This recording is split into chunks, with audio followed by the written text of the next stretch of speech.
All right, welcome back everybody. As you can see probably from the thumbnail, I have two Mustangs to work on again. I know, I got away from them, now they're back. First one is a car that was in a couple videos ago. I did an intake and some other stuff. Brembo swap. Only the calipers are on the floor. I do have pads and rotors and lines and stuff over there on the workbench, but factory Brembo swap, it's easy. I mean, if you can do calipers, pads and rotors, you can do this. And then we have over here, somebody that's standing behind the camera decided that women are bad and cars are good. So he's only been talking about this for 17 years now, but we're finally putting a clutch in his car. He has plans of oil pump gears and boost in probably the next year, but we're gonna put a clutch in it first. That way he can drive it, break it in a little bit, and then that way when we put the party pulleys on, we can party. But let's get to work.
it's 2 bolts, really. You got 2 15s there. The banjo bolt, which I didn't take off, as you can kind of see in the clip. I left the hose attached. Then up at the hose, it's a 10 millimeter that holds the bracket to the body. And it's a 13 nut on the line. And then you just swap everything over. So, and then on this, you have, that's not a good lighting. Get some lighting on the situation. 2 pins, they go under the clips here and here. This one goes in, 13 millimeter holds it there. You just slide the pads in. It's pretty simple. And then we just gotta bleed the brakes, put the wheels on, and test drive it. Pretty simple process on this. Very simple, actually.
exhaust off. He has long tube headers, so on factory cars, when you pull the trans out, this side, so this side is all one piece. The header and cat's all one piece. This side, there's a flange you can unbolt. You got to take it out. I've tried to sneak the trans out without taking that off, and I can't do it. The cat's in the way, it hits. But he's got long tubes, so we don't have to mess with that. So we just did header back exhaust, just 15, they're clamps.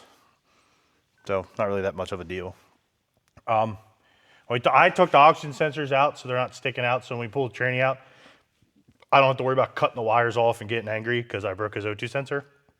Drive shaft's out. It's 3/18s here. I just left the rubber coupler that's on the factory drive shaft to the drive shaft because it's through bolts. So that way you don't have to use a wrench. I mean, this is threaded, so you just unbolt and bolt. And then you have two 13s here for the carrier bearing. And then back there is 10 millimeters for the diff, and then they just wiggle out. It's pretty simple. He has an MGW shifter. We just took the whole assembly out. It's a couple bolts here. I'm sure if you installed it or have one, whoever's doing it, it's gonna know what they're doing. And then you support the tranny and you lower it down a little bit and the whole thing slides and comes out. Get it out of your way, and then you just leave the rest. So next is I'm gonna take the starter out, then start working on the bell housing bolts. And then, in the next couple minutes, this transmission should be on the ground. Well, on the trans jack sitting out of the way, but, and the wiring harness, which can be kind of a pain to deal with. All right, yeah, 10 millimeter here for the old signal wire to the starter.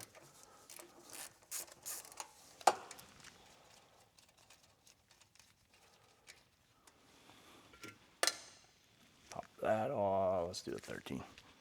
Now the other one, 13. Now this wire, I didn't disconnect the battery. You're supposed to. This wire is a little hot. Well, not physically hot, but it has voltage going through it.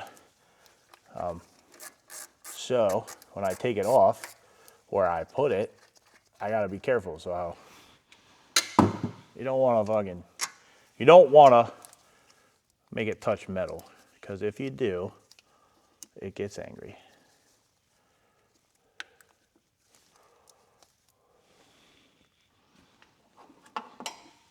We'll give her the old bungee cord treatment here somewhere.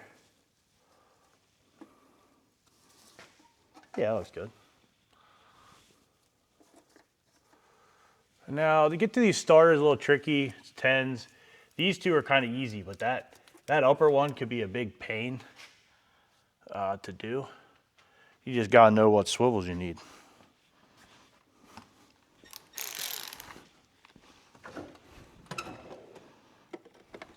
I use 3/8 ratchet, 1/4 inch swivels. Might have to double swivel it. And then 10 millimeter swivel. Now I've already had this starter out once when we did the long tubes. But I like doing the ones you can't see. You kind of just got to feel it. You can kind of see it.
just gotta get the brake loose from the.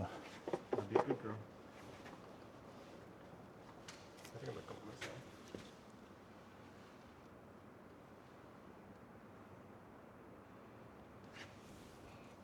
myself. It's that side that's the problem, John.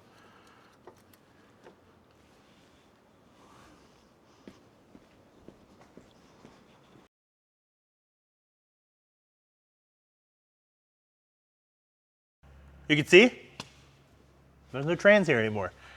After fighting it for 17 years, this dowel was very, very corroded, and finally got it out. And then I had to relearn myself how to tweak it to get it out of here. You got to have it sit in a certain way. It's kind of annoying. But separator plate, took that off, cleaned it up. The new pilot bearings installed. This Polar, I bought one from Harbor Freight. It works fine. It actually pulls the center out first and then the outer piece, but that's good to go. Then you put the old tone ring on for the crank sensor so the car will actually start when we're done. But my cameraman follows me over here. But here's the transmission. It's cleaned up, wiped down. Put the slave in, put obviously the clutch assembly and flywheel and everything on the car, and then hopefully we can put it back together today. As you can see, clutch is in. I'm being informed this is a Vengeance clutch stage 2 twin disc. Apparently one day he's going to grow a pair and boost this. So this is in preparation for that said boost. Flywheel bolts, 85 foot-pounds. We had a little discrepancy if you go off the OEM spec, but these aren't OEM bolts, they're ARP bolts. So everywhere we read and saw, it said 85 foot-pounds, besides Ford OEM specs. So we went with 85 foot-pounds and then 26, just go in a star pattern, like a wheel. Get a Sharpie out and mark them so you know you did them. And if you ever do a twin disc, pay attention, they're painted. These are balanced. If you don't put it together the way that they balanced it, vibrations will happen and then bad things will happen. Throws off the harmonics of the engine. So everything is torqued in. New sleeves in. Tried something new with this. I put a cup of fluid on the bench.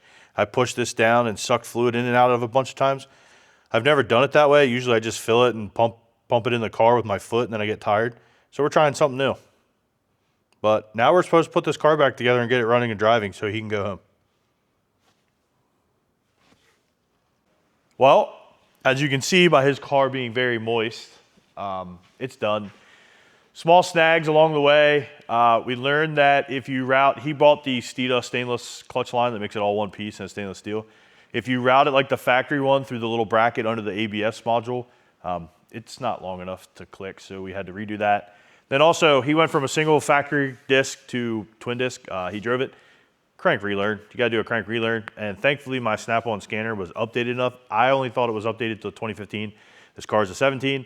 Well, thankfully it's updated till 17. I was able to do all that, reset everything, and he drove a couple more miles and now it seems to be good. So he'll be driving it home soon.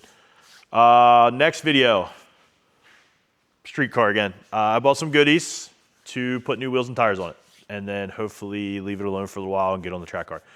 Next video is street car, a little bit of upgrades, and then go from there and see what happens. But as always, thanks for tuning in.